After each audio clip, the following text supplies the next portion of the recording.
What's going on, everybody? You got JT here with JT Invest in You. We got David over at Crypto for Change, and we got C Will over at the Passive Income Network. What's going on, everybody? What's Nothing good? much. Just watching the market, buying more algo, watching Bitcoin. Obviously, got a big conference going down in Miami, not too far away from me. So I'm not there physically, but still watching it online, tracking what's going on. Yeah, and I'm Hell yeah. just, I'm here to talk algo. Of course, all things Algorand, always. Yeah, Right. What are you yeah. guys Let's seeing definitely out talk there? Bitcoin too.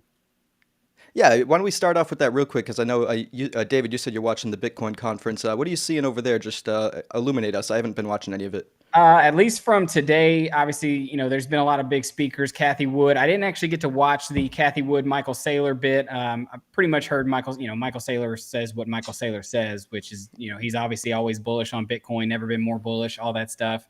It was interesting to see what Kathy Wood. I actually really am intrigued on her views on cryptocurrency as a whole, mainly because I live in St. Pete and she's moving her headquarters from New York to St. Pete. So obviously she's going to have a huge influence, I feel, of the area I live in as far as crypto adoption, whether that's just Bitcoin or obviously, the greater market of Bitcoin and Ethereum and Algorand and all DeFi. So obviously those conversations were pretty good. There were some big things there. I think one of the biggest news breaks was Mexico. One of the billionaires, like one of the richest guys in Mexico, announced that he's going to I think he's a senator, and he's announcing legislation to make Bitcoin legal tender. So kind of like El Salvador, but obviously for Mexico. So that could be huge. Obviously, it's just, announcing that the legislation is going to be introduced. So we don't really know, how long something like that might take to actually come to fruition. But that was some of the big news. I watched the Cash App CEO guy. He talked this morning just about how Cash App is actually integrating to make it easier for people to get Bitcoin. And this is like, I had that tweet pinned about how I think we could still possibly be in see a blow off top this year in 2022 for Bitcoin. Obviously, I would think alts would follow as well and have a good run. I think it's leading into that. I mean, stuff like Cash App, making it easy to not only I don't use Cash App to get my paycheck, but if you do, they're going to integrate a way where you can just easily select on a slider the amount of, or the percentage of your paycheck that you want to get paid in Bitcoin. And it's zero fees to do that. So that's huge.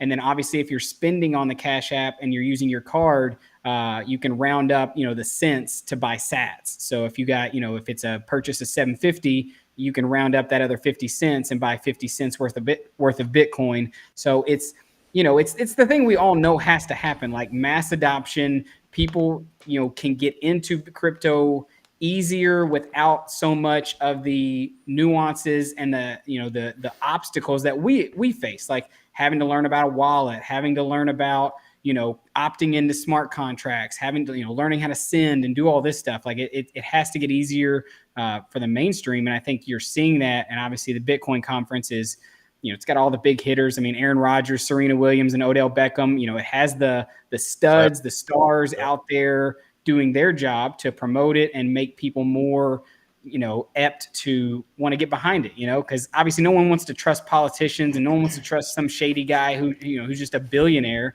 But everybody you like your favorite sports players, and if they're buying it and if they're using it, well, that's going to make other people want to use it. And so, I think it's all bullish for the space. And that's really all I kind of saw as far as. I got a question, David. Yeah, go ahead. Did anybody bring up or mention what's going on in Wyoming right now with a Bitcoin? No, well, at least not that I noticed. I didn't see anything. What's going on in Wyoming? So basically, there's senators out there that are trying to make Wyoming like the center place for Bitcoin mining and for Bitcoin, basically. So it's they have a huge industry for drilling oil and mining and things of that nature. So they're already friendly to those type of activities, but now they are pushing for Bitcoin mining, and that's huge. I wonder, because there's so many states in the U.S. I mean, there's even literally cities. I mean, I haven't done this research in a while, but I remember, maybe 6 months, a year ago, reading articles about certain cities, especially when me and my wife were thinking about moving in the U.S., that are actually paying people to move there. And I wonder if that's like some of these smaller areas trying to, woo and bring that tech just to kind of help out their, their area and capitalize on some of that. Because you got to think, you have Miami, who's, they're obviously wanting to become, with the mayor Francis Suarez being such a proponent for Bitcoin and just crypto in general. Like, you're going to have these cities in the United States, across the world, that are going to be, the front runners of where crypto is adopted. And then you're going to have all these other areas that maybe, because of just the people who live there and they're leery of it, or the politicians that are there that don't like it, where it might take longer to get adopted. And you wonder if those places are going to fall behind on the greater economic scale. Yeah, I mean, whoever listens to Elizabeth Warren, Senator Warren, is definitely going to fall behind, because she's either playing like a con game, or she totally does not know what's going on with cryptocurrency at all. Yeah, I honestly think she has no idea what's going on, to be honest. I can't imagine that, like, you could say some of the things she says if she has any idea what's going on in the space. But regardless, what are you guys doing for governance? We haven't spoken too much about governance, but what do you guys plan on doing for it? Right now, I have all of my algos on AlgoFi. Have not made my decision. I actually have quite a few people, obviously, that I've got into Algorand that are asking me, what am I doing, so they can maybe help them make their decision on what they're doing. Yeah. I mean, obviously, I do use AlgoFi for leverage, and I like that. So I do think, as the days tick down, I think we got like 7 days, 6 days to make our final decisions. I do think I'm going to use AlgoFi. I'm still waiting. I think Folks Finance just launched their program today, or at least it should come live today. So I am interested in checking that out. And even one of the questions over here says, how will the affect the end of the Aeneas program liquidity on AlgoFi, I guess, affect everything.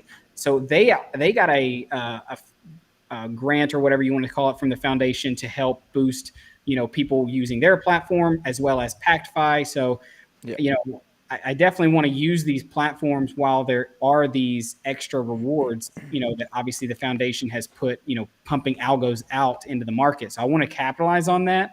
But honestly, I've not fully made up my mind. But I'm leaning more towards, vaulting on AlgoFi at the current rate, and then obviously leveraging, what I can during the, governance period. What about you, C. Will? Well, what I did already was put all of my algos onto AlgoFi, and then I'm waiting to the last day of governance to see where the APY is at, and I'm gonna buy more, most likely. Okay. And then I'm gonna, if the price stays low, I'm gonna long algo more. So I'm gonna take out a loan in a stable, buy more algos, and I'm gonna supply it back into my lending platform. I'm gonna write this baby out. I mean, hey, if we're in a, if obviously, if the whole market does continue to be bullish for the next few months, which I hope and feel like it should, especially April. I know it's looking that way. I know he's definitely way better at technical analysis than me, and I take a lot of my advice from him and watch him. But hey, don't take advice from me. Don't do that. I'm telling you, like we were talking before, I follow the shit out of Bitcoin. It's educational content only, David. Right. Exactly. Yep. Yeah, I mean, that's what everybody says. That's what I say. C. Will says, but no, it's what it is. It's not. It's what it is. It's true. I entertain, but Bitcoin and billionaires, I think, is the key to this whole thing. So how many, like, I follow Michael Saylor. I'm always talking about him, but him, Jack Dorsey, and I almost said Jack Ma, but Jack Dorsey, they are all pushing and they're educating every billionaire, right? So you get one billionaire at a time, but their market cap, their influence and money is way bigger. So so Jack Dorsey, he took responsibility, I think, for getting Tesla on and Elon Musk, and then they're going to continue this fold, and we get more like European billionaires that want Bitcoin. It's just a snowball effect. Bitcoin then rolls over to altcoins. Yeah. I am interested, obviously, JT, to hear what your plan is for governance, and then I want to ask a question, kind of get your all's idea after that. Yeah, sure. My plan is relatively similar to C. Will's plan. I have pretty much all of my Algorand on AlgoFi currently. I do have a plan to take out a small bit of that and bring it over to Folks Finance, though, just because I want to keep the majority of it on AlgoFi, just because you control your vote, where on Folks Finance you're kind of delegating your vote to Folks Finance in exchange for G Algo, so it's a little bit of a different structure. But I see some strategies that could unfold by having Algorand and G Algorand, and maybe even supplying liquidity to those because they are pretty much the same exact asset, so you won't suffer from any impermanent loss with them likely. So there just seems like interesting strategies I want to try. Plus, they're giving out some Algorand for the person that comes up with the most interesting strategy. And PactFi also announced that they're going to be joining that and adding more rewards to that. So whoever comes up with the best strategy will be rewarded well. So I'm gonna mess around over there as well. But the majority will be on AlgoFi. I do think I am also going to take out I'm going to borrow some more Algorand just to put it into my governance stash, just to get the extra rewards, and then at the end of the cycle, give the Algorand I borrowed back. But yeah, AlgoFi is like 95% of it probably. Yep. Trying to read if any of the questions over here or anything we want to answer real quick. Yeah, sure. I'm keeping an eye on it if you want to ask the question that you so mentioned before. And obviously this kind of comes on the heels of the Bitcoin conference, just listening to some of these people talk about, and these guys are people who probably, been in crypto, been in Bitcoin for, years, way longer than I've been in crypto. And I would assume most people who are buying it right now anyway. And, when you hear them talk about this future of, the dollar and, where Bitcoin's going, I'm interested. What are your all's thoughts? If you can, you look 10 years down the road, we look to past 2030, what do you see as far as, where do you think crypto in general could be from an Algorand standpoint, and from a Bitcoin standpoint? Like, what are you guys thinking, could unfold in that amount of time? I think 2030 could be a pretty interesting time for the crypto space. By then, I think it'll be relatively or pretty mature at that point. I'm not with the rest of the Bitcoin maxis or really crypto maxis in the sense that a specific crypto is going to overtake fiat. And I think there's a reason why they're actually doing a light hand touch on stable coins, because the United States actually sees stable coins as a way to continue U.S. Dollar dominance in the space, because most of the stable coins are dollar denominated. But that being said, I could totally see more central banks using Bitcoin as a reserve asset and maybe, backing some of their fiat with assets like Bitcoin in the future. I could see a huge role with crypto in that sense. Maybe not Bitcoin, maybe something else comes up along the line. But that being said, I think it'll be also great for Algorand, because hopefully it is powering the future of finance at that point. And, all the coins will be in circulation. So it'll be a very scarce asset by 2030. So I think it's pretty bullish from here till then. It could be a rocky ride till we get there. It's never a straight line up. You could have a bad year, you could have 2 bad years, but that doesn't mean the next 8 aren't going to be great when you average it together. Right. Yep. See, what do you think? Yeah, I think definitely a lot what JT said. And I would add, like, when I think about global currencies, right? Every country essentially has a currency. I don't know how many that is. Let's say 200 currencies. Some of them fell off and adopted the dollar. And now we're seeing Bitcoin being adopted as well. So we're going to have, I think personally, it will be Bitcoin would be that one global currency. But Bitcoin, again, pulls all the altcoins with it. So I feel like in terms of like global liquidity, Bitcoin will have the most liquidity. And then you'll have a whole bunch of baskets of currencies, cryptos that governments will use. And definitely, JT says stable coins will probably be half of that pot, because that I feel will be best used for transactions. Yeah. And the US dollar will only get stronger, I think. Yeah. So do you guys think what are your all's thoughts on CBDCs by that time? Is that still something that is going to be in like experimental phase or more in development in smaller countries? Look at China. Right now, they got, I think, 30 million people using the digital yuan. That's essentially a CBDC. And they're testing it. So if China goes full billion, that's already a billion right there. That would be a proven use case. Other countries could adopt. I feel like they'll buy digital yuan too. Yeah. I'll buy some. Like, why not?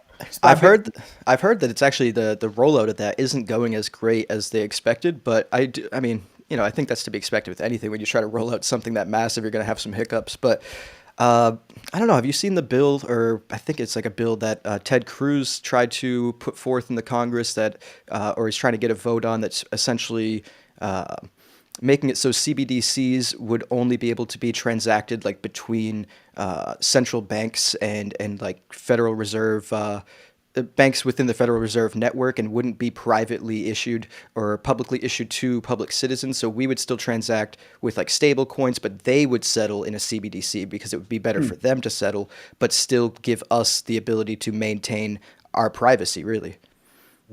That I, sounds. Yeah, I'm like, I just don't try. I just don't know if the government really wants us to have privacy. no, the government definitely not. But I would much more support a CBDC that was just transacted by banks as sort of like a settlement layer, and we still maintain some privacy to our transactions. Because right now, if there was a CBDC enacted that and the public had access to the CBDCs, and that was it. There was no cash. There was just CBDCs. They could essentially control every single transaction you make on like a very literal level. People say that you kind of can now, but it's much more difficult. They could make your money disappear. They could have your money be inflationary, deflationary, like a timed out. You could have like this money's only good for 60 days, 30 days, 20 days. Like freezes, all that stuff. there are so many things you could do with programmable money, and honestly, like it's weird how excited some of the space is for a CBDC just because it'll be built potentially on their blockchain. Because I think I still think the cons will outweigh the pros if it's for everyday people. I mean, granted, if it happens, it happens, and I do hope it happens on the blockchain. I am heavily invested in, but I am also okay with them never happening. Yeah. And the reason why I even kind of got to that question is actually the book right behind you, the Bitcoin Standard. The guy who wrote that book was just talking at the Bitcoin conference, right before I hopped on this call. And so some of the stuff he was pointing out, there you go. I gotta get it and read it. But some of the stuff he was pointing out just about, where he sees Bitcoin going and why obviously the detriments he sees in fiat currencies and things like that. And it is interesting to think of a future where, it is that, but it's not that far fetched because of how everything is becoming more digital. Like, But what's up with the ISOs, like the ISSOs? I feel like those would be the bank's digital currencies or potentially play some type of role. Well, they definitely, a lot of those have the infrastructure or the groundwork foundation that it can be built upon. Yeah, exactly. Yeah, and I don't think any of those assets will be used as a currency. They're too volatile. Even in the future, they'll likely still be too volatile. So it'll be a stable coin either on Algorand or one of these other blockchains or a CBDC. I'm hoping that private citizens can still use stable coins because I think it's good to have competition in the market, and there shouldn't just be one central currency. I think it's really good that we have many different options for stable coins, and I think it should really stay that way, to be honest. What about NATO coin? I think they'll make a NATO coin where like Western alliances have their own one coin. Like the one world order or whatever. Yeah, they'll just lift the veil and just actually call it petrodollar and just.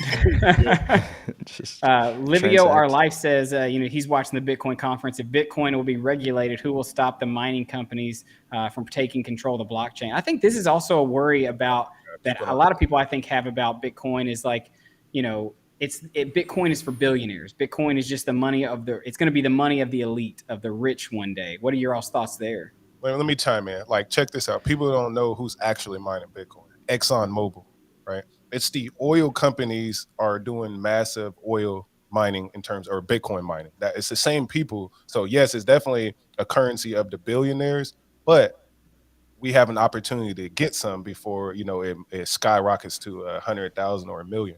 So I think the opportunity is there, but it's definitely a currency of the elite. I mean, it is just kind of a symptom of capitalism. You're running a system where the capital controls everything. And even in the most decentralized attempts, you'll still have large influence by people with large capital. That I would still argue that even in that instance, Bitcoin would be much more decentralized than, the US dollar or, a CBDC. But yeah, there is, of course, still centralization risk in anything where capital can control a majority stake. Yeah. Like you look at Twitter, like Elon Musk just clearly bought in on Twitter. Now he's sitting on the board. So it's like, That was a pretty baller move, though. I'm not going to lie. It was. So, but I see that too. It's like, as soon as he, like Kevin O'Leary, like he on the same thing. He's buying up mining companies and he's buying up the infrastructure of Bitcoin plus buying Bitcoin. So, and then of course, Michael Saylor and all the people we already talked about, but they're doing it. So it's becoming a capitalist coin.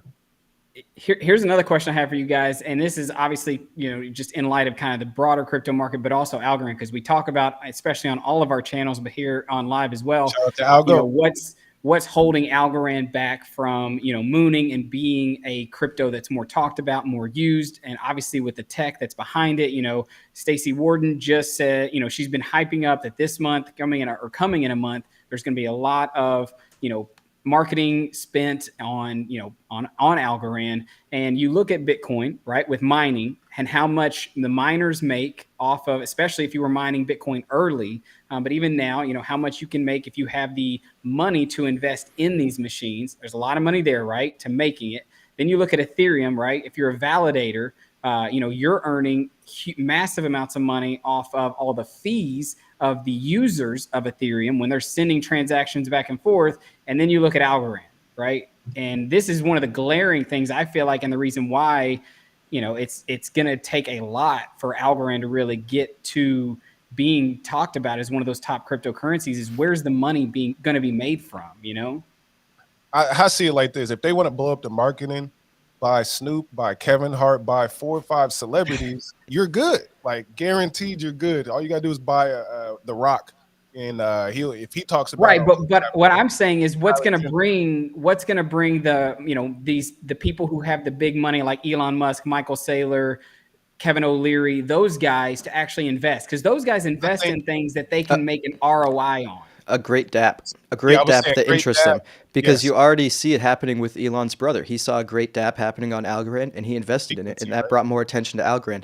If all of a sudden something comes up that solves a great problem and it's built on Algorand and it catches Elon's attention or anybody popular's attention, I mean, it's game over at that point. And in my opinion, that's one of the reasons why I'm very glad that they're putting millions more dollars into developer tools and whatnot, because Algorand needs to have a real developer suite of tools that people can come here and be like, oh, this is how I build. It's not as easy right now. Like, it's still like you have people coming over here and going like, where do I find the information I need to start building? So I think that'll be absolutely great. But to your prior question, I really do think it comes down to TVL. I mean, our TVL to market cap ratio in January was 62, and the closer to 0, the better. So 62 is not that great.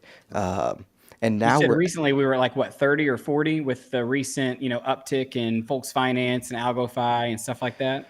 Right now on DeFi Llama, we're now at 33, so we cut it in half. We're making some headwinds. Still not great, because you compare it to like Ethereum and let's see who else. You compare it to Ethereum, Terra. You got like 2.8, 1.2. So obviously those are much more fairly valued or even undervalued by the market, at least in terms of TVL.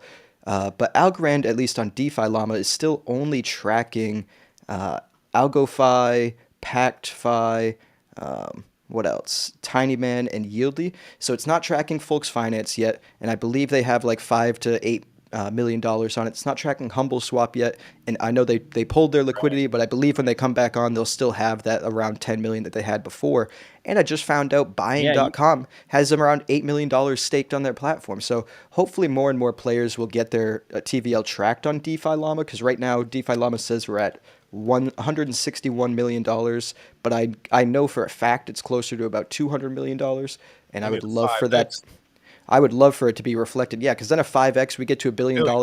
That market cap to TVL ratio is then back to a fairly valued or even undervalued metric. There's a lot of attention to the space because we just reached $1 billion. I think that is exactly what's needed, and we're on the way there. I honestly think if you have any ins with a project that's building right now that has any sort of TVL, have them reach out to DeFi Llama so it can be tracked by the broader ecosystem. Because it's one thing if we all know about it, but if nobody else in the rest of the ecosystem knows about it, the attention won't be drawn over here if we keep it all a secret. Thanks. Yeah, I got 2 questions. What is buying.com? That's one. It's like this weird marketplace that's trying to kind of be like an Amazon. They have like 2 or 3 day shipping and delivery for things and whatnot. It's an e-commerce site essentially with the buy token. Okay, another question for y'all. Have y'all heard of Wayru? which is like the internet. Yeah, the decentralized internet type thing. Yeah. Yeah, I've been following them. I actually just joined their little wait list on their NFT that they're giving out, seeing Okay. how that goes. So the reason I bring that up, because I think that project is very, very important. Latin America and Africa. If we can get that project or anything similar, but that one seems really unique because I haven't heard anything other than that than helium or something of that sort. But if we can get that project to blow up, help support Latin America, bring 1 billion users on, help support Africa, bring another 1 billion users on, and particularly Nigeria in particular, because they're super heavy and strong in crypto and blockchain.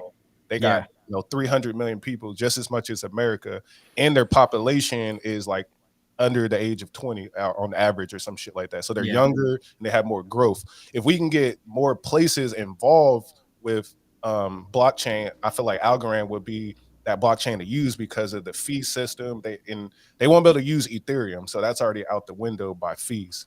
So I'm thinking Elon Musk, to round this back to Elon Musk, he's already building Starlink. So he has the ability and the infrastructure with these satellites to plug in the blockchain globally. I think that'll be the push. Yeah, I mean, obviously, I remember watching a Charles Hoskinson's TED talk about just how many people don't have access to the internet. I mean, that's kind of the whole. If we're early and we're really early, the telltale sign of that is that if we can actually get all these people who don't use the internet on the internet, and then the unbanked become banked. That's because that's billions upon billions of people that would have access to financial instruments, obviously, hopefully on the DeFi side, and using blockchain. But regardless, that's massive amounts of money and wealth right there. Like how it was broken down to me by Charvel. He's gonna hop on my channel soon, but basically he said Latin America and a lot of these third world countries, they leap past technologies. So now, since they didn't have like landline phones, they jumped directly to smartphones, and you know what I'm saying? And it's like, they don't have the internet, so they're gonna go directly to blockchain. Like, so a lot of these countries and populations will skip technology that we went through every phase. So I feel like they're going to go from directly to Wi-Fi to blockchain with one phone. But that's also where, like, even hearing, a lot of the live conferences with Adi from Zone in India and Dubai and that area, and also obviously Latin America. I mean, I've been to third world countries. It's like these countries and the people who live there. I mean, I don't know El Salvador, and I've never been there, but like, there's no way these countries can use blockchains like Ethereum until they're affordable enough to actually operate on and not be paying such high gas fees or the network possibly being down. And that's where obviously Algorand with its tech, if the marketing can do what it needs to do and become what we all think it can become, I mean, that's where the user ability of something like Algorand could be massive. Like I need Tom Brady to build a dApp on Algorand. That's how you do it. Because I was seeing how Twitter posts with was it Serena Williams and Aaron Rodgers. Everybody was loving that on Bitcoin. Yeah. I mean, and it was really cool to hear from some of those guys, and Serena but at the end of the day, they are hype. They're just regular people who are obviously they're multimillionaires and billionaires, but they're still buying it and they're still supporting it. And that's what Algorand really doesn't have, is anyone who's at that high of a level. I mean, I know Stacy was also tweeting out that she's super excited for Earth Day, and obviously I know Algorand's big pull is that it's green, it's carbon negative, and it's going to be the green blockchain for the future. But let's be honest, and it just doesn't that doesn't bring in the big money right now, which is, maybe it should, and it should be a bigger thing that people worry about with the environment. But I mean, obviously you can tell with people, doing Bitcoin and proof of work and things like that, that they're not as worried about, the green. So I am interested to see what kind of news is going to drop on Earth Day and what partnership or marketing, ploy that might be. But it's interesting. Did y'all hear about MetaMask and Apple partnership? So they're trying to bring I got to do more research on it. From my understanding, they're trying to do a partnership where you can basically do crypto off your iPhone with MetaMask integration. That sounds scary because MetaMask is trash, but Algorand, It is. you know what I'm saying is like Algorand gotta talk to Samsung and they need to talk to Apple and then figure out some type of deal because I see they did it with Ukraine to get Ukraine to accept algos. So I think just those type of things helps. I mean, beyond TVL, those type of partnerships are good for mass adoption. For sure, for sure. It's easier to, I feel like, to get those deals though once the money's already over here on main chain, Facts. which is one of the reasons why even though Ethereum is objectively not the best technology, they still dominate the space because that's where the money is currently. And I think it's going to stay there until the merge, at least. Hopefully, hopefully it goes decent enough that everyone doesn't like lose their money. But I just suspect that it's not going to go as well as people think. That it's rallying or has like a strong price action leading up to it, but I don't think the merge is going to be as good as people expect. But going back to Algo, I just shared this a little bit, and one of the good things about TVL, even though as you can see here, we've never reached that 2021 high, or actually January 2nd, 2022 Is that high the of. hack? Yeah, that was right when Tiny Man was hacked. $237 million was our TVL at that point. So we haven't reached that point yet in dollar value. But one thing that's interesting when you switch over to Algo, we have reached an all-time high when calculated in Algorand. So So the this is price actually increased. this is actually pretty interesting because this means if Algorand gets back to say like $1.50 or even $2, if it got back to $2 and we just maintained this level, the TVL already would be like $410 million just at this current level with zero Yeah. growth whatsoever. So that's actually a pretty good sign because that just means once the market turns around, DeFi is getting more use. So even though the dollar value is down in TVL, DeFi is still growing by algo value. It's still more and more people are using it. So once the token price turns around, the TVL is going to shoot up like So dramatically. let me Yeah. ask this then, as we're talking the TVL, and obviously with governance coming so close, because one of the things I've always wondered, especially right now, if I go over and I look at the governance page, right now 921.8 million algos are committed for governance on with the site right now. 28,000 governors, and then you go over to AlgoFi and you look at the vault right now, 29, Like close to 30. 30 Yeah. million algos are committed. I want to know what are the whale, what whales that are out there. Obviously, guys like Scaramucci, Borderless Capital. I know they're putting all of their money into building out the infrastructure of the DeFi ecosystem and helping these decentralized applications get launched. What are your all's thoughts on are they using? Do you guys think they're using any of these, or are they just strictly just doing it out of their wallets for security reasons? What are your all's thoughts? I Well, think. Go ahead, JT. I just think, especially right, it's too early to tell because we noticed the last couple times the whales, the bigger ones, were kind of the last ones to commit, and there's still probably about 2 billion more algo waiting to be committed. There was about 3 billion last cycle, and I don't really see why there wouldn't be about the same this cycle. So, that could go anywhere. There's even if 500 million went into a couple of these apps, it would be absolutely gigantic, and it very well still could happen. There's plenty of time, so I'm not ready to be like, oh, why hasn't this flown into DeFi yet? Just because I think I really do think the whales are kind of the late movers. They want to get all the time they can to just to not be behind those smart contracts. I think you know what I mean. Right. So my question would be, if y'all know, we got governance quarter 1, 2, and we're on our third. What was the Yep. prices on quarter 1 and 2? What was the what? Price of algo. Certainly Algo higher. on the first one was, that was when we were like, I think that was the peak, pretty much. yeah, that was Roughly. that was above $2. Yeah. And then obviously the second one was, Algo was in the middle, in the range between the dollar and obviously now under it. Yeah. Yeah, unfortunately, it hasn't been too bullish yet during the first two governance periods, but that also is with the rest of the market. We follow Bitcoin's price action pretty steadily, so it's not like Algo is singled out in that. Plus, we were even talking about it, not on the live, but we mentioned, Algorand obviously was feeling the effects of, every currency was feeling the effects of the bear market, but the Tiny Man hack did not help at all because at the time that was the only DEX that Algorand had that was the only really way of swapping ASAs and really using your algo at the time outside of maybe Yieldly. And obviously it was going through its own struggles. And then now, we're seeing this rebound like you showed on DeFi Llama with, the value going back up. There's, more value in algos now. So we just need the price to go up. And I think that's also where, we have a lot of trust right now in the decentralized apps that are out there with AlgoFi and Humble and Pact and TinyMan now.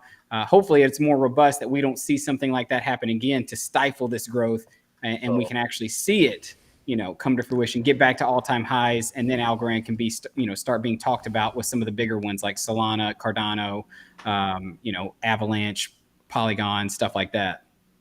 Yeah. Unfortunately, TinyMan and Yieldly kind of never really recovered in their TVL. The TVL is getting back on track almost single-handedly because of AlgoFi.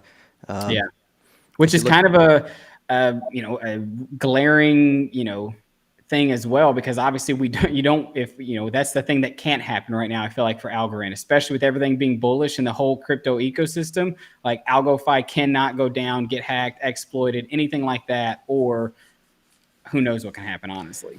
Yeah, this is TinyMan right here, and you can see it was at about 44 million when it peaked, and now it's at about 21 million. So it's about half it's got about half the TVL it had before its exploit at the beginning of the year. And then you can see Yieldly, and this is actually inflated because if anyone's gone to the Yieldly page, the price that they're tracking is from Uniswap, which is like more than double any other exchange, which makes absolutely no sense. So this TVL is actually like half of what it is. It's saying like 31 million, but it's actually probably closer to $16 million. Yeah, even one of my friends was showing me his balance. He said, so this is how much I have. I'm like, no, you actually don't, because that's tracking the wrong price. You have like a third of that. Well, so why, it's crazy because sorry, what would you say? It's like, why and how are they doing that? They're giving. I have no idea. They're giving the price on a different platform that we can't really get. Yeah, no, you can't. The Uniswap, the ERC20 Yieldlies are completely pointless because there's no bridge to and from them. They're just stranded over there on Uniswap. Because I actually wanted to arbitrage them the other day because they were like 2.5 times more expensive than any other exchange that you could get on Algorand, and it was worth it with all the fees because of how much more money it was. But you literally just couldn't bring them over there. But as you can see here, I mean, Yieldly had a whopping like 162 million just about TVL around the same time as the hack, and it's saying it's 31 million right now, but really it's about 16 million, dude. It's lost like 90% of its TVL and has not recovered whatsoever. Yeah, and I think a lot of it also goes, burn.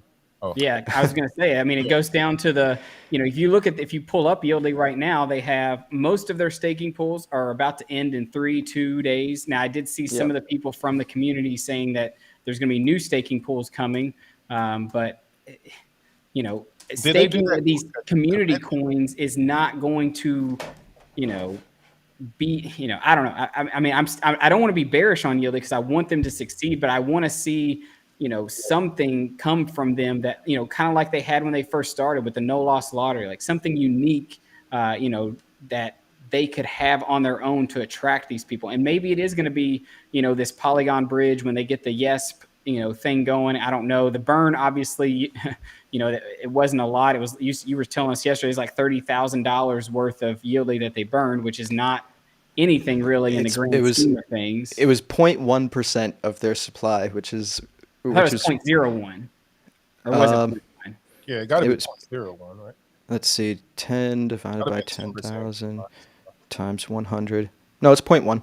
0.1%. But yeah, let's see which still is absolutely nothing. It was literally $30,000 worth of Yieldly, which is not going to be enough to affect any price change. And now it seems like they're going back with this Cosmic Champs, like they're because they dropped off their launch pad off their roadmap, and now it looks like they're going back to this launch pad being what they're going to build. And I don't know, it's just interesting to see the overall Yieldly process so far. Hey, so JT, look at this though. Right. If you pull up the price chart on Coin Market Cap, it's 0.00309. Yeah. And over here it's 0.0. It's like almost triple. Almost 3x. Yeah. That's a trick. Yeah. Yep. Which also means that you have to like divide by 3 on its TVL to get a close to accurate metric, which means they're at like 10, $15 million TVL when they were at 161, which is kind of wild actually when you really think about it. And they still have some of the TVL. If you look over and you just click on Algo prize game, there's still some liquidity literally sitting in a useless no loss lottery. It's not Wow, they really anything. there still is $3.5 million just sitting there. Wow, it's probably which I guess would be closer to 1 million something if it's going off those numbers. But still, yeah. Well, no, because this is just Algorand, so I mean that's probably accurate. But I'm talking all these staking pools that like this $1.7 billion it's 1.7 billion yieldy right here, and the 52 million yieldy. Like all of these prices are being tracked by this 0.0086 price that Yieldly has on their page, when really you look at tiny charts and it's saying 0.003. So like you said, market. Yeah, it's reading as like triple more right now, which means this TVL is certainly inflated, and it's unfortunately not even 32 million. It's like I said, probably like 15, 16, maybe 12. Yeah. Yeah, I have not been using Yieldly since I sold mine and obviously didn't want to ride the storm that a lot of us kind of saw. Obviously kind of saw it last, but I'm still it's crazy to see, because I even think about this right now, and we kind of talked about it last time, that doesn't mean it's gone forever. Smilecoin, with their release, I saw an article which I'm not gonna. It's the article or the headline reads "PayPal killer." I mean, I feel like everything says they're the PayPal killer these days. But SDK converts platforms to Web3 in 10 lines of code. So Smilecoin was something that I know a lot of people had wrote off, in the Algorand ecosystem a while back, and just kind of forgot about it. I have kept tabs on it. I've not bought any of Smilecoin, but there's still. Obviously, I feel like the hype that they had maybe was a detriment to them. And then once they lost all that and kind of, maybe the developers kind of just got down to the bones of it and were like, you know what, let's just build a working project. Let's just get back down to what we were excited about and build something that's usable. And then we'll let all the price and the hype for the coin or whatever it is follow. So you could see something like that with Smilecoin. I mean, the price has definitely gone up like massive amount the past 3-4 weeks, and it could continue to go if something like Smilecoin can be a quote unquote PayPal killer, or something that actually is adopted and used. But there is still hope for Yieldly. I don't want to come across as someone who thinks that Yieldly's just in its grave and is down for the count. And obviously I feel like if Borderless and some of the bigger investors are still talking with them and working with them, I hope they have something coming out in the near future that will wow, the Algorand ecosystem and be usable. Yeah, I agree. Like, I'm looking at some of the comments. Smile is down. Yeah, me and Sewell were talking about that. We were like, he said he was up 80%, but down like 200%. Yeah. Yep. And that's the thing. It's like, you may be up, and that's why I'm not chasing it. I'm not buying Smile right now, because you don't chase green. That's, if you were looking to buy Smile, you would have bought it 3-4 weeks ago, and you'd have been building your position. You'd probably be exiting right now, but it's not financial advice. Yeah, it's like someone else says, PayPal killer is a bad marketing. I'm like, you came at like, no, that's as bad, because PayPal is billions. Like they're doing it. But I'll also say this: I know people who are actually leaving PayPal. They don't see the obviously I think PayPal is not going to be this giant that it has been in the past. I think there's going to be stuff that comes in the DeFi side and Web3 that's going to take over it. But nonetheless, like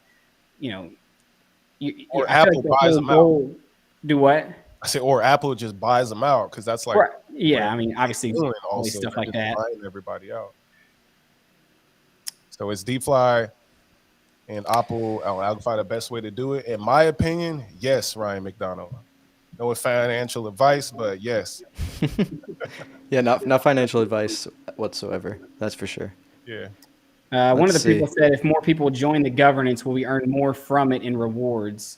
Technically, the more people who become governors and the more algos that are committed, the less the rewards obviously you would receive, because there's a fixed amount each period that are given out. Right now, it's 70.5 million rewards. Yeah, 70.5 million algos are given out in the next governance period. Yeah, show us some hopium right here. Yeah, this is what I'm really hoping for. I mean, nobody can predict the future this far out, that's for sure, but I am hoping for something like this, and primarily because, sorry, there's a little bit of lag on this. This website takes up so much energy, and so does the live stream, that there's a little bit of a lag. But let's see. If you can see in the past, we've had similar structures, these nice cups right here, this nice cup right here. Um, let's see, let me make this trend line a little bit bigger so you can see. These are the trend lines that we've been following in since, let's see. Since COVID started, right? March 2020. Yeah, since about March 2020, we've been in this trend. I mean, we're falling below it a little bit, but I do have hopes that we can sling back up into it and then hopefully hit the top of it, and that would be our blow off top scenario potentially around August or so. Of course, no promises. It could never happen. We could not get a blow off top anymore. That could be the end of blow off tops. Who knows? But I do think because all crypto cycles have ended in a blow off top before, that we're still likely to get one. I also do think that we're due for a recession sometime over the next year or two. So if it were to happen, it would likely be before the end of this year that we get the blow off top. But that being said, it would be it would be pretty sweet. This hopium would be great if we had that blow off top around $10, $11. It would be a game changer right now. Everyone wouldn't be complaining about the price action at that point. I'll be in Dubai this year. Yeah, I'd be taking profit, and that's the thing. It's like, when it runs like that, that's where you got to have your strategies in place now on how you're going to take profit, what you're going to do with those profits to maximize, if there is, just like there can be that big run up, you got to think there's on the other side of that, it could just as fast come all the way back down to $2, $3 to find support. And imagine, I mean, I literally can see Twitter right now. If something like that happens where Algorand moons to 11, it comes all the way back down to 2, the amount of people who are going to be so mad if they didn't take any profit on the way up. I'm not going to let it happen this time. Oh, I totally think it really could have a blow off top around 10 or 11 and come strikingly close to $2.5, $3 after that. So yeah, for sure, take profits when you see them, especially if it's incredible profits. Take them. You're like, there's no harm. Yeah, there's no exactly. Not all. You don't have to take all of it, but take some. Always leave a moon bag because you never know. It could keep going forever. But no one ever went broke by taking profits. So like, right. You only get rich from that. Exactly. I mean, if you want to see a couple more good things on Algorand TA, I'll show you real quick.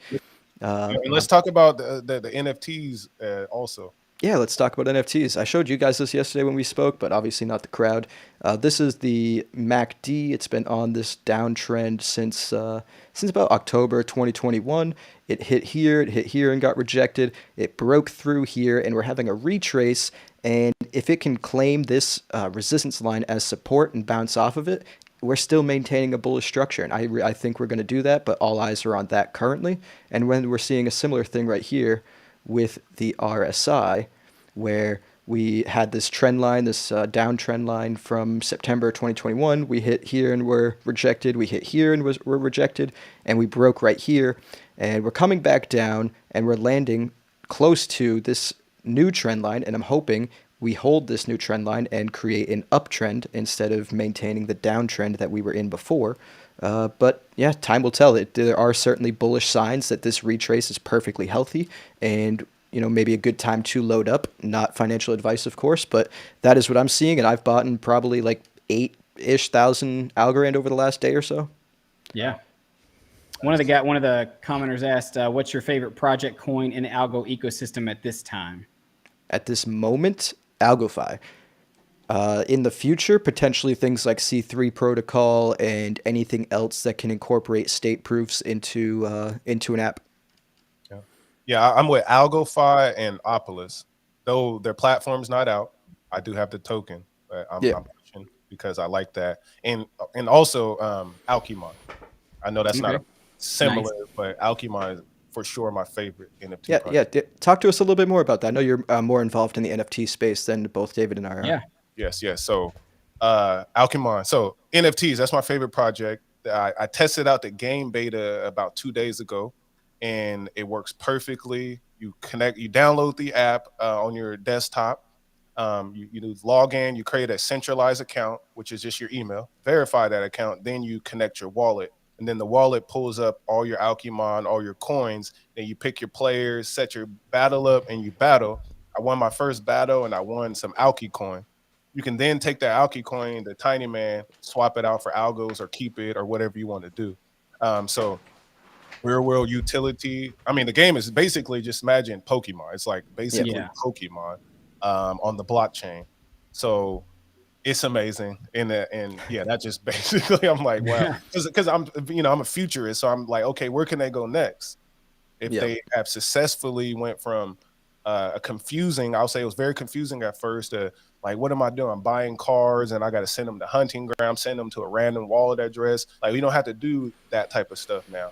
You can basically, I would just buy my Alchemon or get one of the shuffles, then you can go play. And then later, the person versus person will happen. Like we were trying to do a zone, David. We can then battle each other for tokens and stuff. So it's so let me ask you this, because this has been one of my main hindrances and why I don't really invest a lot of my algos in NFTs. What's like, and I get it right now. Like, I don't mean to sound like I'm calling Algorand a cult-ish, and each cryptocurrency has its own cultish little following, and like they all got these games in them. But like, I think of, like you said, a futuristic, thing. Like, what's gonna, we already have Pokemon, right? It's a massive game. What happens when a lot of these, Web 2, I guess you could say, game developers start developing their games on Web 3, which are probably going to be way more polished, way fancier NFTs, 3D, like all kinds of crazy stuff that maybe some of these projects are limited and are not going to be able to achieve, whether for just development reasons, they got the funding, the money, whatever it is. And then, I get it. It can be fun now, and there could be some gains to be made in the short term. But my fear is what happens when the big game developers from the Web 2 world, move in and start to take over the Web 3 and creating, their own spins, or just even, advancing the things that are already there, like Pokemon. But then there's a Pokemon NFT series. Like, we saw Pokemon Go and how that like crazy, that whole craze went, and everybody was running around with their phones trying to catch them. And like, what's to stop them from doing something similar? And then, kind of the hype, I guess, dying down. That's my fear, I guess. I'll say this, because if you follow Pokemon, do y'all remember Digimon? Yeah, I remember. I mean, I never played it, but yeah, I remember it. Xbox, we got PlayStation. There's going to be more. That's what I'm getting at. Like, yes, we need Microsoft or Pokemon, whoever, to do this, which all it does is help legitimize things like Alchemon. Whether Alchemon survives or not, I think it will. But I think overall, we just need everybody on blockchain. That's kind of what I'm pushing. So as I told Clifford too, I was like, watch out, because once you get popping enough, Microsoft will just buy you, right? They're into buying stuff that's already built. That's what investors are in this era of doing. Is like, why build if I can buy this guy and then blow his platform up? Yeah. And that's where it could happen. Like I said, where these big Web 2 guys come into the Web 3 space and either build or buy out or whatever it is. I guess that's where my fear would be, is like, I don't want to invest too much of my capital, I guess, in things that, I mean, obviously everything is very, Magic the Gathering. I think, and this is the part why I like Alchemon. Why I'm like, yes, I'm putting the entry price is 5 algos. We're not talking about Algorand. Shout out to them too, but we're not talking about 15,000, 100,000. We're talking about literally 5 algos. Like, you need 3 algos, 3 Alchemon, 5 algos. But you also have to think, I mean, if you're going to use that logic, though, I mean, we obviously think that algo could go to $50, $100. I mean, those are the hopium, the long term. It's like, if Alchemon don't make it, then that becomes an expensive endeavor, I guess, especially if, because like when I play a game, I want to go all out on it, right? I want to, the whole idea, slogan behind Pokemon was you got to catch them all, right? I mean, how much is catching them all of Alchemon going to cost me? I'll say this. This is why I like the blockchain. This is a good discussion. How often have y'all bought in-app purchases on games? I would say when I was playing League, fairly consistent and being in on it, I would probably put maybe $20 a month in just RP. How much did you earn and how much did you keep? I mean, nothing, obviously. Okay, Yeah. that's the Yeah. difference. Because here, there's value. Once you bored, put that list it. You can list your Alchemon. I'll buy it. You know what I mean? I go out Right. randomly buy stuff like that. But so Right. that's the whole point and purpose is that just by playing, you're earning coins, real liquid money. You Yeah. also have an asset. No other thing is giving us that right now at this time, other than like I don't know if actually Affinity is even doing that. So it's Yeah. like that's what I'm seeing in the future is because of that value alone that it is better than other games. Slowly, I mean, as it Right. goes over time. Yeah, Yeah. I think GameFi in general will be big. I don't want to obviously say for certain if Alcemon or any specific one Yeah, will be the winner, but I will say I do understand David's concerns, and I do think that the gaming space that focuses more on the play to earn aspect and less on the game won't survive in the long run. Like there's a lot. There seem to be some games I don't necessarily know about Algorand in particular, but just in the blockchain space where it seems like a lot of the emphasis is on the earn and not on the game itself. And I really do think the game itself has to be good enough to sustain that long term. I don't think the earning aspect will be good enough to prop a game up for the long term. Yeah. I no, mean, because that's I why think people got into that Elder Ring. I mean, everyone was playing it once it dropped, right? Because the gameplay, Was right? fantastic. Yeah. The videography, the cinematics in it, the detail. I mean, all that had to be there, and nobody was making money. You're spending money, to buy and to. I don't know if they have in-app purchases. I didn't play the game, but that's the whole idea. Is the gameplay has to come, and I feel like that's also where a lot of the play to earn and GameFi stuff is. It's trying to just raise money, right? With these coin launches and token launches and NFTs that they're selling, they're raising all the money on the front end with their sales to then build out the game as it goes on, and that's where I worry some of these may take so long to build a game that's that looks spectacular to play, that by that time there's already going to be the big movers in the space, and they may get overlooked. You know what I'm saying?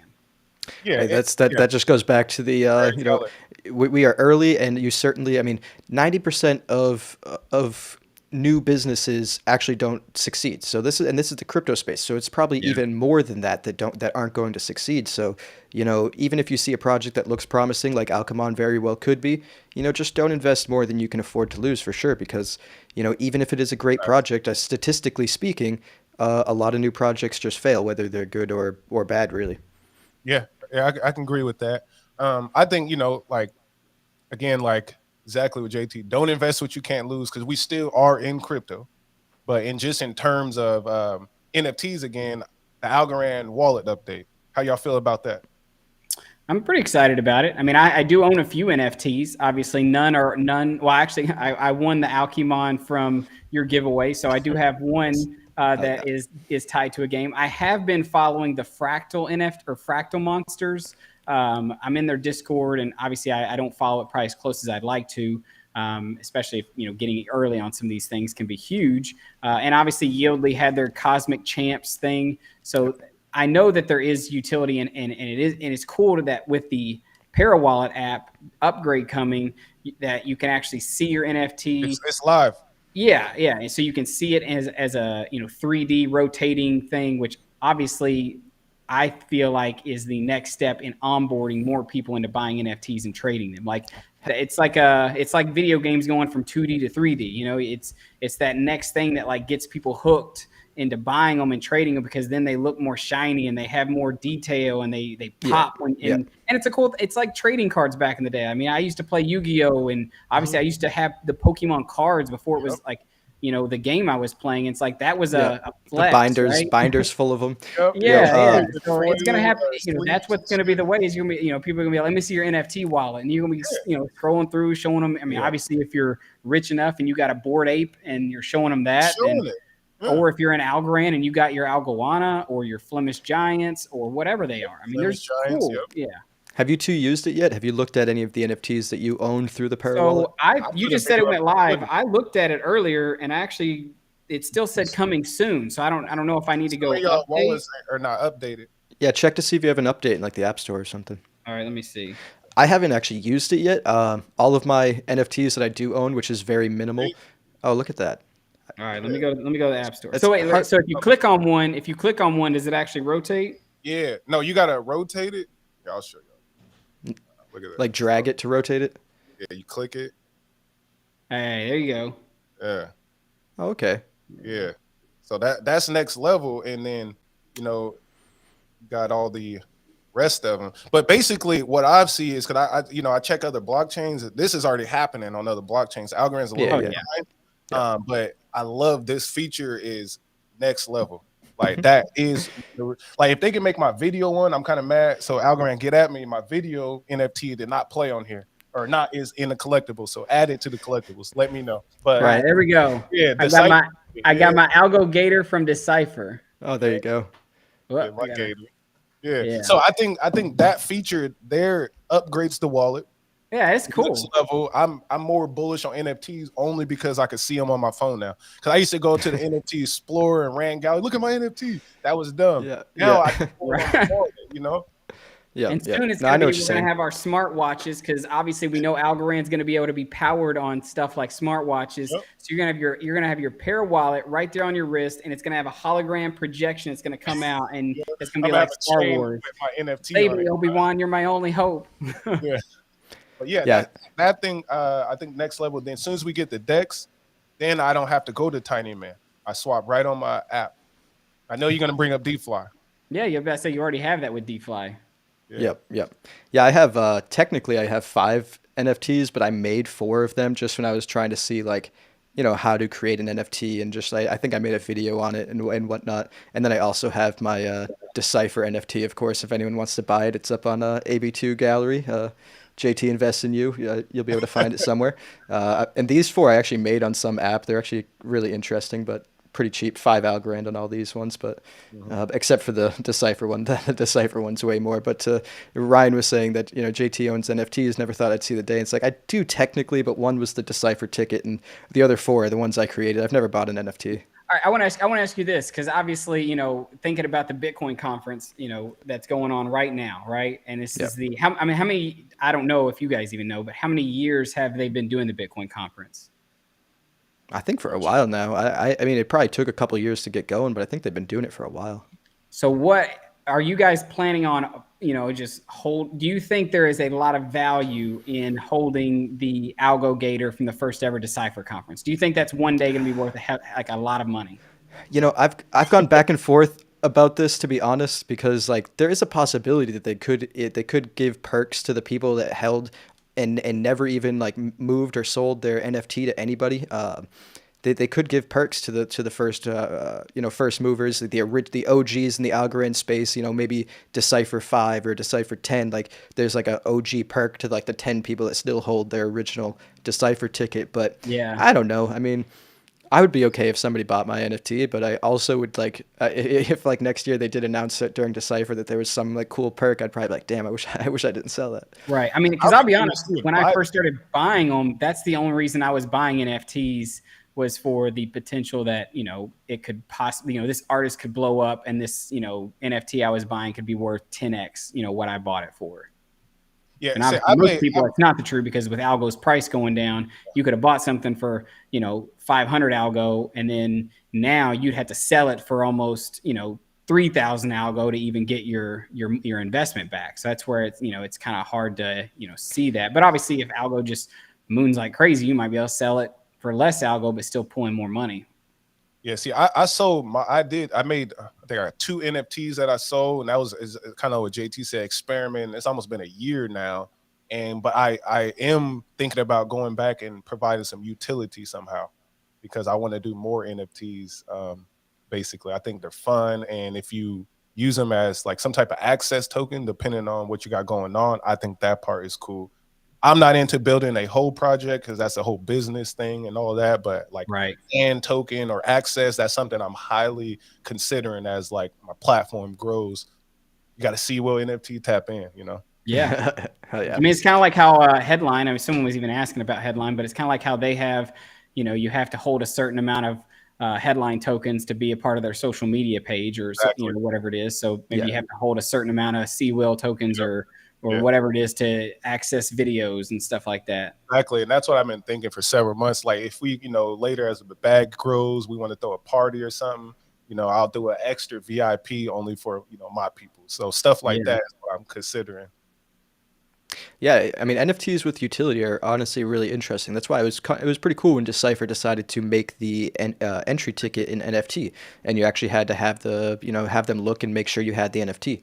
What if we get in free with our Decipher tickets next year or the next Right. year? I doubt that. That'd be the move. I doubt they let that. Discount. They're gonna fund that event with our money, not theirs. I know. Hey, I mean, at least the Algorand Decipher event was far cheaper than the Bitcoin conference. Did you look at tickets to that? Like, oh my, it was outrageous how much money they were charging to get into that conference. And it's funny too, because I went on to the Bitcoin conference thing. They had like day passes and stuff still alive, and the way to pay for it was in dollars. So I was like, you'd think at the Bitcoin conference they'd not make you pay with Bitcoin, but you'd think it'd be like the main thing that they're advertising. Yeah, at least an option. But they're like, no, you don't pay in Bitcoin. You only hold it. I know. They said, more Bitcoin transactions are happening in Miami. I saw on the news, like people bought some boats, people bought a couple apartments, and wait, are they selling? Look at this. You've got a GA pass for $1,100. You've got an industry pass for $2,500. You have a whale pass for $21,000. What is a whale pass? What does that even mean? It's just a way for you to brag that you got way more money than everybody else, I guess. Dude, honestly, it's absurd. I considered going, but I was like, to go to a Bitcoin conference for like over $1,000 for your cheapest pass. Like, no, thank you. That's all right. What's included for $21,000? Access to the Bitcoin 2022, premium food and beverages. Oof, that must cost a lot. It better be premium. I better be getting a steak every meal for dinner. Hey, 20,000. That's a private island price. So reserved front row seating. Like, wow, that's pretty dope. You're talking about people who, dude. This is to them. This is like spending VIP golf cart rides. I'm in. $21,000. I'm in. Right. I'm in. Yeah, this is like spending $200, $20 to them, so they're not even worried about it. Yeah, those are for the people that bought Bitcoin in like 2012. Yeah.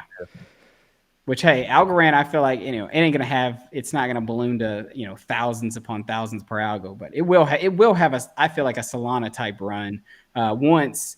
Hopefully, heck, I hope it's this year. I hope the marketing that Stacey and the foundation have put forward really, bring the attention, bring the eyes, get some big name people to start promoting it, whatever you got to do, because at this point, Algorand has performed the worst out of all layer ones. Hey, it's down 100% from a year ago. Yeah. If it was down 100%, wouldn't it be zero? No. Well, 90%, whatever the hell that was. Because it was like at 250 a year ago. Now it's at what, 80, 60? So is that about 100? But still, it's like, it's performed the worst, even though it has superior tech. Like, how is Solana that it literally has downtime where literally people, imagine just waking up wanting to go check your Algorand and like move stuff around and be like, oh, the network's down. I can't do anything today. 13 hours. Yeah. And imagine if you got a lot of money on there. Like, that would freak me the heck out to know that like maybe I'll wake up and I can't touch my, the money I have invested. It's like, how is something like that ranked in the top 10? I'll tell you, Algorand is sitting at 30 right now. I'm on another blockchain I'm using right now. I got money stuck on it because exactly what you just said. It's frozen right now. Which one? It's Juno. It's one of the Cosmos. Yeah. So I guess you could say. Yeah. Yes, Cosmos IBC. So it's all bad right now to like have that feeling of like I got thousands I can't touch, move, or do anything. Yeah. I mean, I felt that way even when I had ETH. It was so much of ETH, and I still have a lot of things built on ETH sitting on my ledger that I'm not touching because right now it still costs way too much, in my opinion, to move off of. So it's just going to keep sitting there. And obviously, I hope the investment turns out and those things still moon. But still, it's like Algorand needs to do something this year and take advantage of this run that hopefully we're all about to see. Because if it doesn't, then I mean, it's just a big opportunity missed. I had a ETH transaction take like 3 weeks once, and I was just like, this is really absurd. I mean, I definitely was cheap, and I tried to like not pay as much gas as it said. I was like, no, this is absurd. I was like, if I pay less, it I mean, I can wait an hour or two, no big deal. I had no idea it was going to take freaking like 3 weeks, dude. I was cool with being patient. I was like, I got all day. I don't need this money right now. Like, I'll pay less in fee if it takes a couple hours. Like, no big deal. It took 3 weeks. I was like, Jesus Christ, what's Right. happening? And some of these transactions literally fail, and you still have to pay the Oh yeah, the you'd gas still lose fee. the fee. Wasn't Yeah, it like the Bored Ape, or when they were minting the ape coins or something, or No, it was I know what's her name, Mila Kunis. and They had Ashton like Kutcher. yeah, Yeah, yeah, they yeah, launched their like stoned cats or something like that, yeah, or and whatever. the Yeah, amount of millions of dollars transactions. worth of lost just like fees because the And the thing is, it's transactions like failed. the funny thing is, and this is why I've been I called Ethereum a scam in one of the discords and got some heat on it. Excuse me, y'all. Yeah, you're good. But Oh, this is why I caught a lot of heat from saying something like that, is because it's not lost. That money is not lost. That money is all going to pay the validators of Ethereum's network. That's what's happening. And that's the reason why, I just can't get behind, Ethereum as a whole, because it's kind of like Bitcoin in the fact that it's helping the people all the way at the top make more off of the unsuspecting people and the people who don't really know much getting in and just trying to use it on a daily basis. yep. And I mean, we're probably reaching the point where we can wrap it Yeah. up, but I do just want to say that although I think that at least part of this year could be really good for the market, I do think there's a pending and looming recession that's coming Yeah. You for should. all markets overall. So people shouldn't discount the fact that we very well could soon be entering a multi-year bear market. And it totally well could happen. And I think Honestly, I would pull that up. The inverted. I forget what thing you were talking about that's kind of flagging that makes you think that, but that's something that I oh, feel like a lot of people. it's the 2 year and 10 year yield curve inversion. Anyone can go check it out real quick. I don't have the graphics right here. Oh, C Will's back. Sorry Perfect. about that, y'all. Oh, dude, you're good. But yeah, the 2 year and 10 year yield curve inversion has been about 80% accurate since like the 50s in predicting a recession, and it did just invert, and usually the recessions hit 6 to 18 months after the inversion. So Question real quick. if that remains 80% accurate, then we might have one coming. Which would make Define sense if you recession get a for blow off top. Yep. define recession. Like what is that? I think I asked you this before, but what exactly is a recession going to do in terms of the economy, prices, and things I of mean, that? it's just short term, like bearish, really. I mean, recessions aren't as bad as depressions, but they're not good for How things. much I of it mean, is there like a is capital there, usually flees to safer investments, whether it's just like holding cash or even bonds that are yielding less than inflation just because it's safer and preserving their capital. I mean, they're usually short term and short lived because a recession, like I said, aren't as bad as depressions. I mean, we've had plenty of recessions since the 50s, and we're still chugging along fine as a nation, and we will continue to do so. So it's just like a short term blip. I mean, we live in a boom and bust economy, and sometimes things boom, sometimes things bust, and I think we're on the one of the ends of that cycle. That makes sense. I was gonna say, if a correction on like the S&P or whatever is like less than 20%, that would be considered a correction. More than 20% is a crash. Like, is there a level at which it's a recession kick? It's like technically called that, or is it just kind of like more or less just like the overall macroeconomics? I think a recession more refers to GDP growth and two like negative quarters of GDP growth or something like Okay. that. But yeah, I mean overall, it's not a good sign for the economy in general because especially risk assets, people flee risk assets when they hear recession and move into whether it be bonds, cash, or even just safe S&P funds or something like that. Well, I think there was only one last quick question I think I had just for you guys. I know I know we're over an hour, so No, obviously that's whatever. people who are still hanging out with us, much appreciated. Yeah, Obviously, of course. I'm sure we have people who are also just jumping in at the end.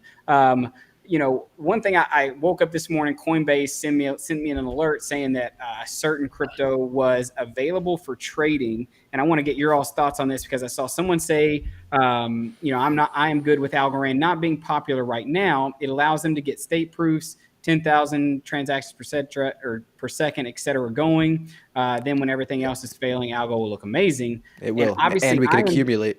Right. I am super excited for, the technology that Silvio has created with zero knowledge proofs, right? And the ability for, contract calling and all this stuff, that C3 protocol and everything, where Algorand could be used as the base layer for transactions being settled. But the coin that came up on Coinbase today, let me pull it up real quick because I actually bought some just so I didn't lose it, just like a small little amount. Mina. So and obviously I didn't know much about it, but I read it and it said, Mina is a cryptocurrency that powers that powers Mina protocol, a layer 1 blockchain that aims to be lightweight, privacy preserving, and easily verifiable. Developers on Mina can build privacy preserving smart contracts and decentralized applications based on zero knowledge proofs. So you're seeing Ethereum start to dabble, even with Polygon. Polygon, the way it's scaling is with zero knowledge proofs. You're seeing this thing built on Ethereum now be able to, I guess, be a side chain to help with zero knowledge proofs. Is Algorand going to take too long before Ethereum just tries to solve all these things? Or, kind of like you said at the very beginning, JT, do you see this merge and Ethereum just crumbling, and then and only then is like the light going to come on Algorand and everybody going to see exactly what it's got? Well, I guess there's two things real quick. Because first, the merge, even if it's successful, isn't going to be the panacea everyone hopes it's going to be. It's not even going to solve the gas fee problems. The gas fees will still be ridiculous, which is kind of absurd. Like, what's the point of the merge if it's not going to solve one of the biggest issues? That being said, I don't know if anyone listened to the most recent interview that Adriana Bellotti did with Silvio just recently for Blockchain Australia Week. He was talking about a privacy layer for Algorand that they are building in the works currently. So, in my opinion, Algorand's going to be the blockchain for everything. Like, it's going to have the privacy layer chain. It's going to be the interoperability chain with state proofs. It's there. I don't see much of a reason to need many of these other chains with what Algorand already has and has in the works. So, I don't know. I mean, it's good to have competition in the space, but obviously, the Algorand Foundation believes the same. She made a tweet, the last. Well, they're paid to say those things too, though. I mean, but still, I mean, it's you got to take a. Oh, for sure. I mean, obviously, she's got to root for the thing she's the CEO of, but you got to, and I fully believe her. But you certainly have to take anybody on the inside. Like they have a bias for sure. Right, and I was more going to say about her thinking that no matter what, with other chains and whatnot, everything could one day still be settling on Algorand because of the tech that's there. That even if it looks like, Polygon or Solana or Avalanche is this great, amazing thing, there's still maybe a lot going on underneath the surface that, maybe people who aren't really plugged in aren't going to notice, but the people who are see, what's actually happening. I think the future is bright, even if this year isn't a green year. I mean, people got to remember that some years there are red years. I mean, it is what it is. Even things that are in a macro uptrend have negative years sometimes. I mean, Amazon had a 90% drop at one point in its history, and look at it now. So I don't know. I just wouldn't be too concerned about the short-term price action. If you are concerned about the bearish short-term price action, build up a stablecoin position, deleverage yourself a little bit, do what you can to make it so you have a cushion and are, able to ride out the bearish market stress-free, able to dollar cost average in if you choose to. But certainly I just don't be too concerned over short-term price action. That's for sure. Yeah. So Brandon, Walter, what kind of liquidation risk can you incur if you stake your algo and AlgoFi governance? Then use the V-algo to purchase other ASAs? Question. I mean, if you are just putting your Algorand into a vault for governance, there's no liquidation risk. If you start borrowing off of that money that you put in the vault, then you have a liquidation risk depending on what you borrow, how much you borrow, and what you do with it. There are so many variables that it's hard to give you a direct answer on what the risk is, because you could borrow a stable coin, which is a less risky asset, or you could borrow more Algorand, which obviously if you supply and borrow Algorand, there's very little risk of a liquidation. But there are so many ways you could structure your borrows that could make it more or less risky. So it's pretty hard to give a direct answer to that. Yeah. And also always don't borrow is the easiest way. Yeah, don't over borrow. Especially on a bull run, because that's when I feel like, especially because everything is so new to Algorand, I feel like a lot of people might get burned if we see another big run, because early, last run, we didn't have these, all these protocols to be able to do it so easy. But with it being one click away where you can borrow and then literally you don't even have to leave the platform. You can borrow USDC, swap it for algo, supply it, and then you see your amounts increasing. You can borrow more. I mean, you could quickly get into a cycle where you've way over leveraged yourself, especially on a bull run. And then if that thing turns south fast, you're going to get liquidated faster than you know what to do with, and it could put a really sour taste in your mouth. So I feel like you do tons of research on, margin on just trading with margin and leverage and stuff like that before even touching, borrowing anything. Yeah, and not everyone wants to do it, but maybe sit down and just do a little bit of math and play around, like supply and borrow something, and then just take a pen and paper and be like, what would happen if the price of this asset went like down 60%, and then chart it out and see, or, do the math and figure out if you'd still be above water or if you'll be under collateralized at that point, and do the same thing in reverse, like what happens if these tokens like quadruple in price. Do the math real quick and just make sure on all of the extremes that you'll still be over collateralized, because once you reach a point where you're either at or under collateralized, they're liquidating your entire stash.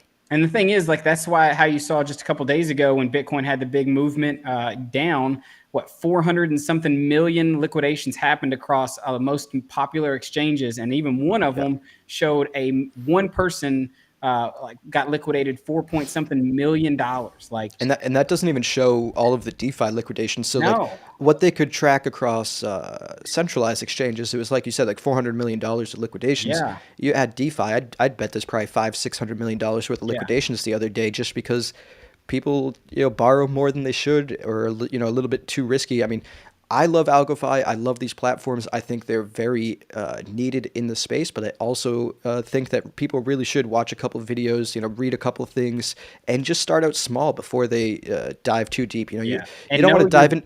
You don't want to dive into the deep end before you've ever swam in the pool before, Yeah. Yes. And know that this diving into the deep end, what that means, I feel like, is you're not battling against just other people. I mean, you are like other, people who are trading, but you're also battling against algorithms and computers that literally can take all this data, put it all together, know exactly where, maximum pain is and where profit can be made. And bots can trade massive amounts of crypto to make the market do exactly what it needs to do. Even one of the guys that's in the Algorand community, because you're bored, he was posting yesterday some charts showing that, like, it came exactly right where Algo needed to come to, liquidate some people. And it happens, it's not not science, but these computers are smarter than us. So the thing is, with transparent blockchains, I mean, there is that data out there, so somebody can see where all these liquidation points could be, and market manipulators really could, pump or dump certain prices to hit certain points. I mean, it unfortunately happens a lot, especially when you're working with a lot of capital. But I just want to answer Brandon's question real quick before we sign off. And he is asking, is the algo locked for 90 days, or can you pull it at any time? And whether you're doing governance the traditional way through just your wallet and interacting with the Algorand governance, or whether you're doing it through AlgoFi Vault or Folks Finance or whatever, you do need to keep it in the wallet or in the vault for that 90-day period in order to be eligible for the rewards. But if you do need access to it, you can access them and take the Algorand out. You just won't get your governance rewards at the end of the period. So to be eligible for the governance rewards, you absolutely need to, quote unquote, lock them for 90 days. And it's a soft lock, meaning you can move them if you need to, but they do need to stay there for 90 days for the period, and you do need to vote to be eligible for the rewards. Yep. On that note, is there anything else anyone wants to say before we get out of here? It's been about an hour, 20 minutes. It's been a great session. Yes, it has been a great session. Thank y'all for all who have been tapping in with us. We definitely doing this more weekly. Yep. I'll go to the moon. Yeah, we appreciate everyone that's tuned in, everyone that's hit up our comment feed. And if you haven't done so already, go subscribe to the Passive Income Network. Go subscribe to Crypto for Changes channel, and subscribe to my channel if you haven't done so already. And smash that thumbs up button too. Heck yeah. All right, guys, we'll catch you in the next one. See you later. See you, everybody.